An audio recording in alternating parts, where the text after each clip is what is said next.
Olá pessoal, tudo bem? Que todos estejam bem, que o Criador do Universo, aquele que concebeu e executou essa obra infinita, maravilhosa, que é o nosso Pai amoroso, esteja conosco. Hoje nós vamos conversar um pouquinho sobre a eletrosfera. Né? No átomo a gente sabe que tem a eletrosfera e a parte nuclear. Né? Prioritariamente, nossa preocupação, nosso enfoque em relação à eletrosfera são os fenômenos químicos, dentre outros. Existem fenômenos físicos ligados à eletrosfera também, mas vamos enfocar prioritariamente a questão dos fenômenos químicos. E no núcleo, no próximo vídeo, nós vamos abordar as questões da radioatividade, da datação e provavelmente a gente vai falar um pouquinho também sobre fusão nuclear, que são coisas que interessam ao entendimento da astrobiologia, tá certo? Então vamos conversar um pouquinho sobre a eletrosfera. No caso específico da eletrosfera, existem níveis de energia, né, e níveis de distanciamento das órbitas eletrônicas do núcleo. Então, existe uma quantidade limitada de níveis conhecidos, né, considerando os elementos que nós conhecemos. Então vamos dar uma olhadinha. E também existe uma quantidade máxima de elétrons que cada nível eletrônico desse pode conter. Né? Então vamos observar esse fato. Aqui, ó, como vocês estão vendo, tem uma representação da eletrosfera, que são esses círculos. Na verdade, as órbitas têm órbita circular e tem órbitas elípticas, né? Mas assim, só para efeito didático. Então a gente tem as camadas, a partir da mais próxima para a mais afastada, K, L, M, N, O, P, Q. Né? E aqui do lado nós temos a quantidade máxima de elétrons que cada camada dessa pode suportar. K suporta até 2 elétrons, L até 8, M até 18, N até 32 ou até 32, P igual até 18 e Q até 8, ok? Então que nós temos da eletrosfera e da capacidade máxima de cada nível conter elétrons. Bem, além disso, nós observamos o seguinte, que existem certas situações em que a última camada, principalmente essa última camada, a gente pode dizer assim que existe uma parte mais interna, aquelas camadas mais próximas ao núcleo, que formam o cerne do núcleo. É como se fosse algo mais estável, né? A gente já vai desenvolver esse pensamento. E a camada mais superficial, a camada mais externa. Nessa camada, nem sempre existem a quantidade máximas, as quantidades máximas de elétrons que são possíveis.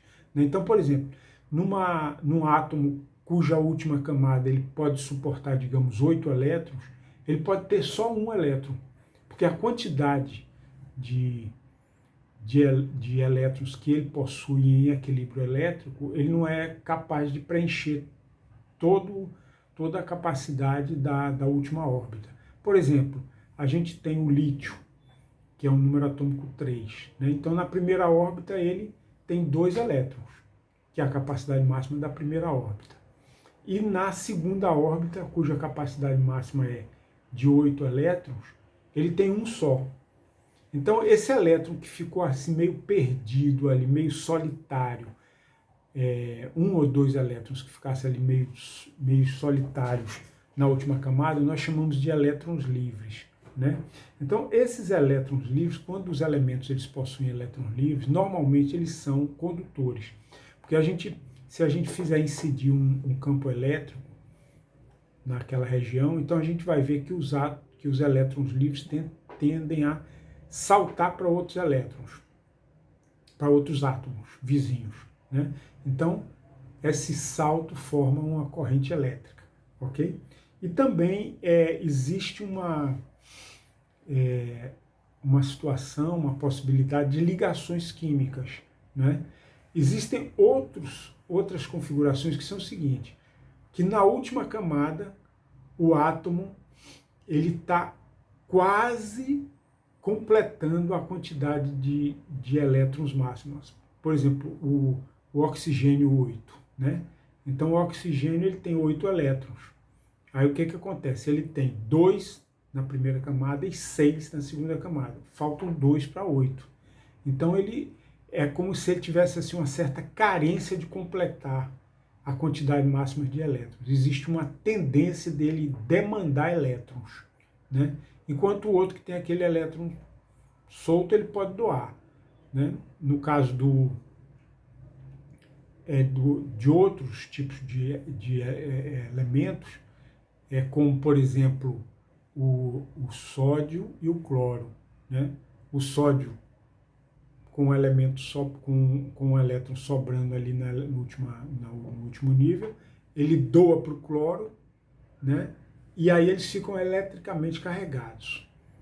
O sódio fica positivamente carregado e o cloro negativamente carregado. Aí o que acontece? A tendência de atração e aí de uma combinação química, uma ligação química que nós denominamos ligação iônica, né? Em outros casos, os átomos se comportam com compartilhamento de elétrons para que a última camada fique completa, né? Então, nesse caso de compartilhamento de elétrons, nós chamamos de ligações covalentes, ok? No caso de ligações iônicas, nós temos sais, ácidos, né? Acontece essa modalidade de ligação química. No caso de ligações covalentes, dentre outros, a gente observa, por exemplo, nos compostos orgânicos, ok? No caso dos compostos orgânicos, nós temos a configuração de cadeias, né? Ou de ciclos, vamos dizer assim, ciclos em forma de polígonos, normalmente, né? Então, você tem, com base no carbono, você tem ligações tipo cadeias, né?